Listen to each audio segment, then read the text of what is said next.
South Euclid United Church of Christ. This is Pastor Courtney Clayton Jenkins, and thank you for joining me on my final episode of Wondering Wednesdays as we continue to explore this here flesh.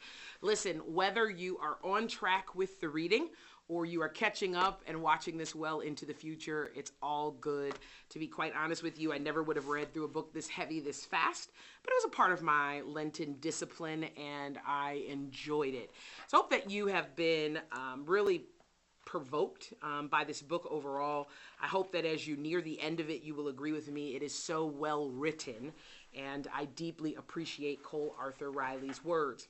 Let me share with you that initially we had anticipated me doing an interview with Cole Arthur Riley, but due to a change in schedules and our need to record and be present here, we were unable to make that connection. So I do apologize for that. Sometimes the best of intentions just don't seem to work out. God must have had a better plan. So that means you're stuck with me. Yes. Well, here we are on this final chapter, chapter 15 on liberation. And boy, does Cole Arthur Riley, she has worked her way all the way up to this point and does an awesome, awesome job of helping us understand liberation, why it matters, and what I would call holy curiosity. She begins on page 183 when she says, liberation is not a finality or an endpoint. It is an unending awakening. It is something we can both meet and walk away from within the same hours.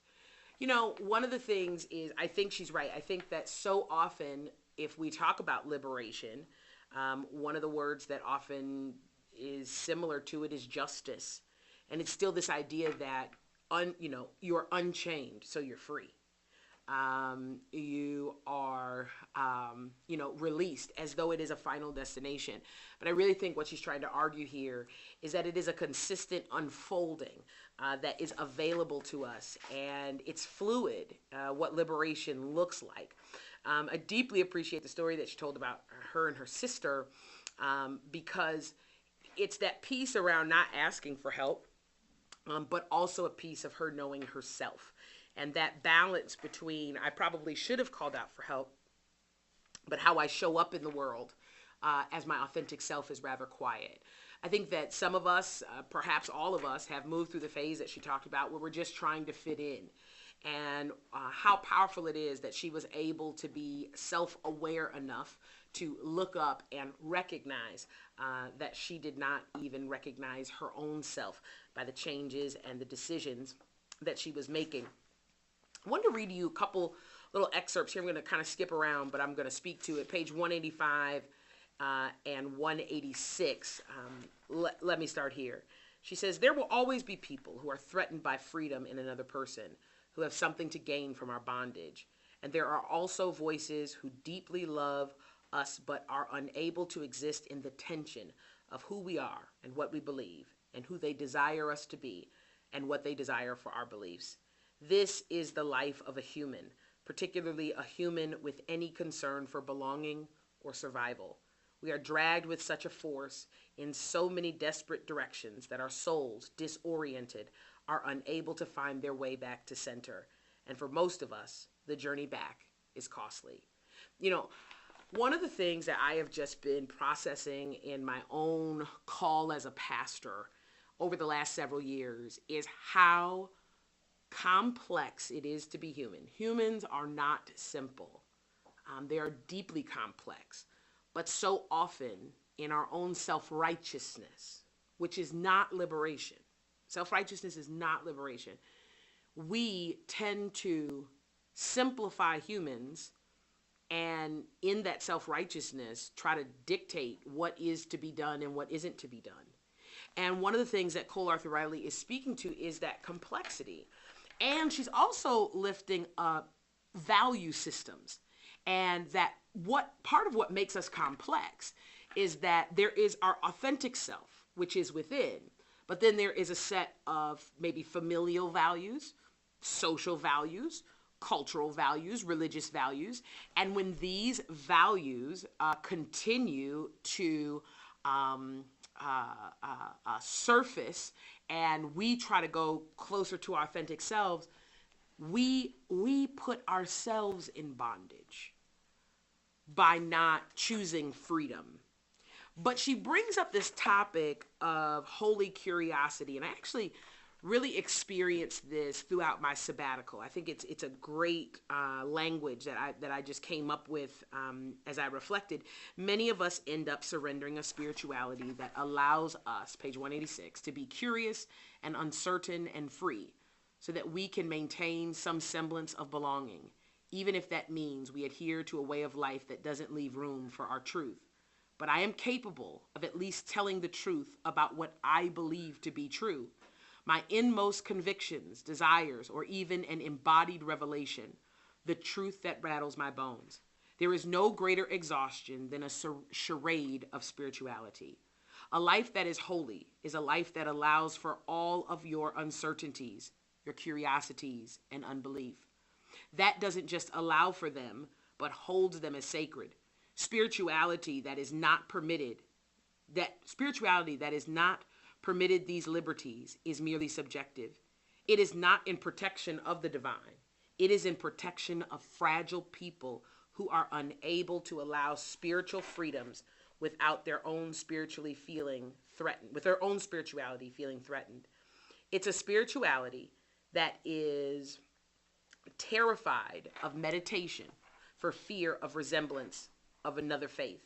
It's a spirituality that spends more time on apologies than conversations and telling stories.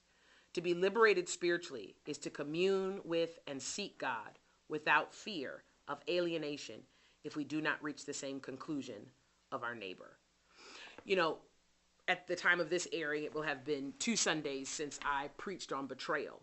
And one of the things I talked about towards the end of that sermon is we've got to stop being afraid to really deeply engage with God around the things we have questions around. I mean, so much of what she is lifting up for us is, how do I want to say this? Oftentimes we simplify our faith. Well, that's just what I believe. But the truth of the matter is, if being human is more complex than we think, then maybe our faith is too. And what happens is we live within a life, in a culture, a socio-political context, if you will, that often speaks what is freedom and what isn't. I appreciate when she talks about Bell Hooks saying, you know, if freedom is going to be defined by being like white men, I don't want any part of it, because that's not necessarily freedom either. That's simply privilege that we'd long to lean into. But this spiritual curiosity, and that's my question for you. You know, what are you curious about?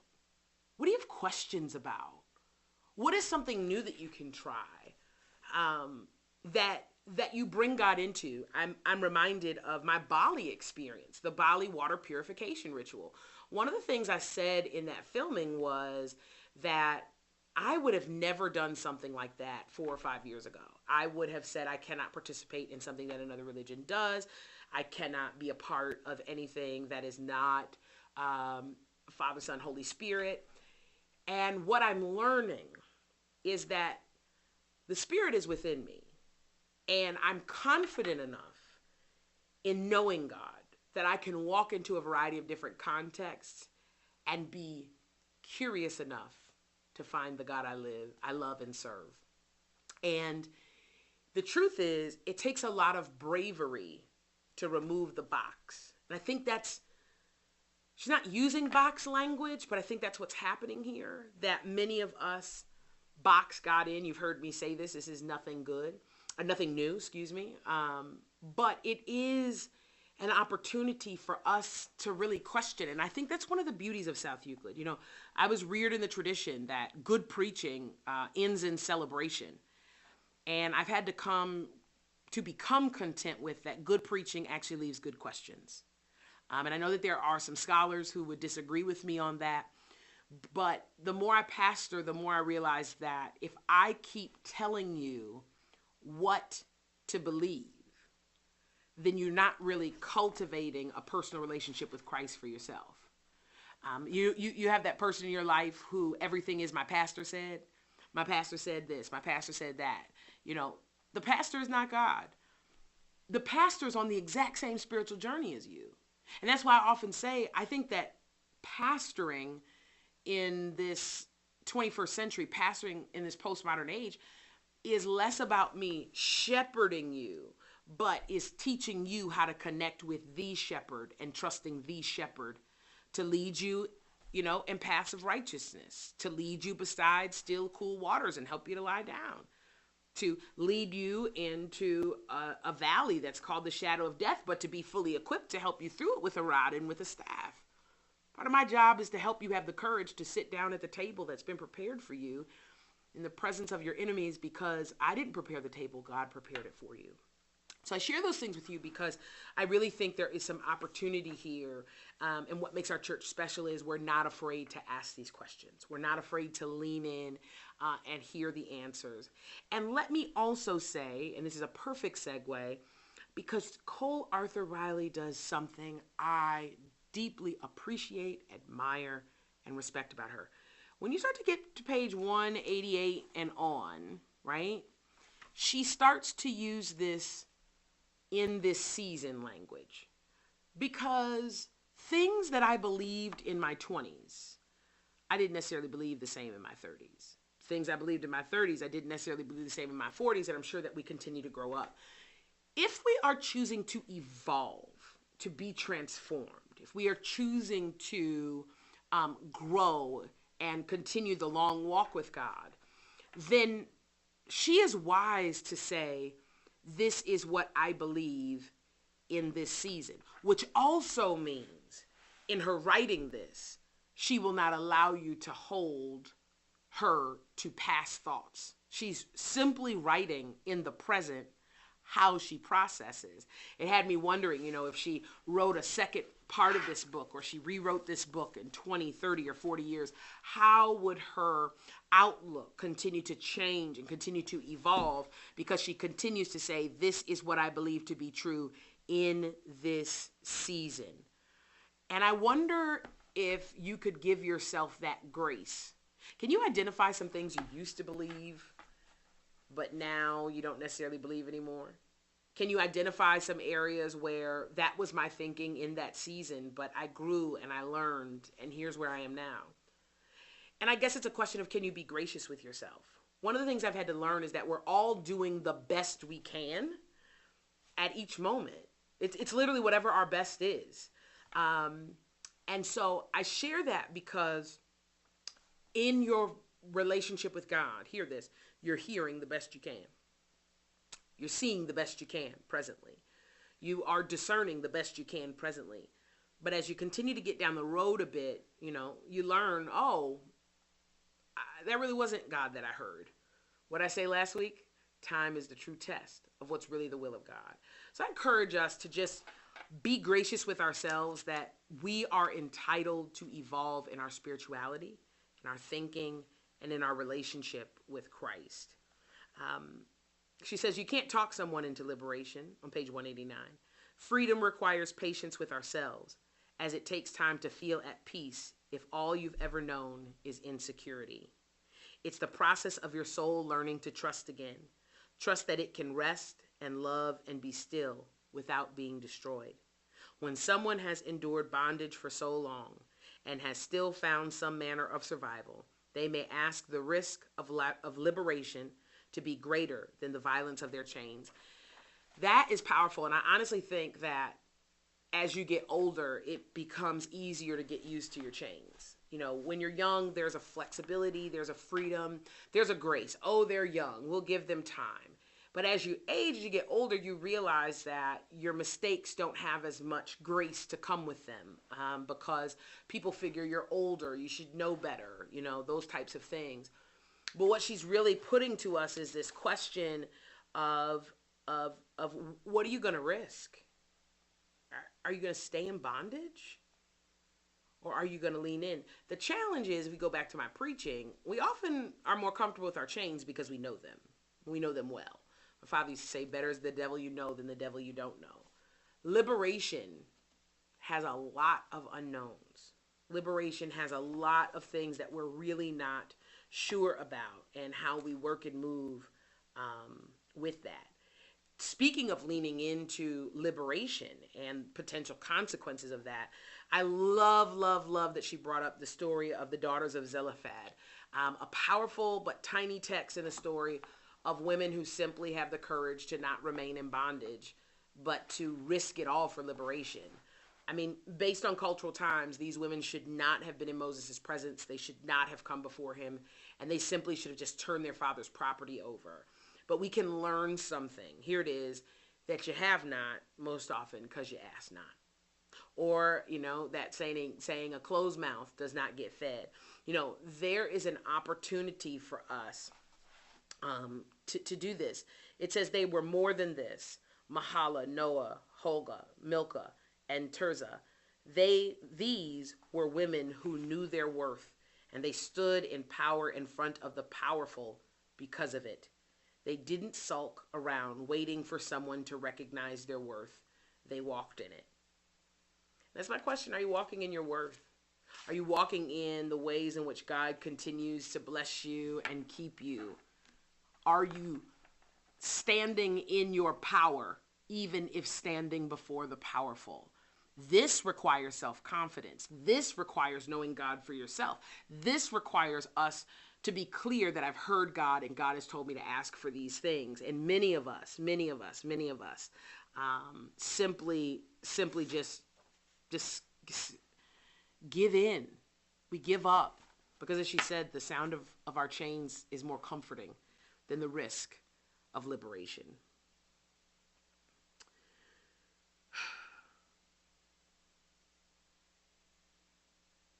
I just want to read this last piece and then we'll close out for today. I know this one is short because we had a different plan, but it's all good. She says on page 194, I believe my ancestors knew things about freedom I can't even begin to articulate myself. Maybe liberation is not as linear as we assume. Each generation may seem more liberated, but there are always new forms of bondage, virtue signals, digital radicalization, activism perverted by a distorted appetite for influence. It is much better then to learn what freedom sounds like. Just because you found it once doesn't mean you will never wander again. We must teach our children and our children's children what it means to be free, what it feels like to be whole, to exhale, and stories are our greatest teachers. I asked myself that question that she asked her father, like, when's a time when I felt really free? And my answer is sabbatical. I felt so free those 16 weeks. And the question is, what does freedom sound like? I think freedom sounds like courage. I think liberation sounds like contentment. Not contentment in the sense of like, I just allow myself to be in bondage, but contentment in that I'm content that I've heard the Lord and I'm going to head in that direction. Freedom sounds like children playing in a park. Freedom feels like, liberation feels like the sun on your face, and if you live in Cleveland, that doesn't happen often. Liberation feels like the courage to keep going in the direction that is sometimes not as uncomfortable. The obstacle is the way. I hope this has been a blessing to you. I want to thank you again for spending this Lenten season with me on this here flesh.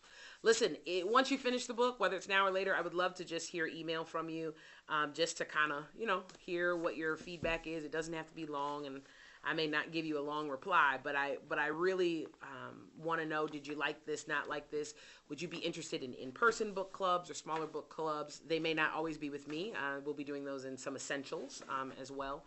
But I would love to hear from you. Look, thank you so much for joining us. I know this is now at the middle of Holy Week. I hope that you are keeping your nail close by and that you are praying over that which will bring forth your resurrected hope. Would you do me a favor? We are preparing for Sunday, and I took Palm Sunday. I did not preach because of pain in my body, so if you would, send up a prayer for me, because I wanted to give my best and give my all on Easter Sunday. I love you. Please remember, at 10:55, we will start. So that doesn't mean arrive at 10:55. That means we are ready to celebrate the resurrection of our Lord and Savior Jesus Christ. It's going to be an awesome Easter worship experience, and we've got some surprises, South Euclid, up our sleeve.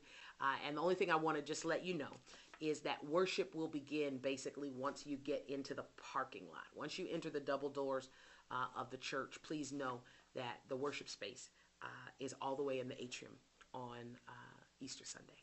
I love you. Take care. Be blessed. Peace.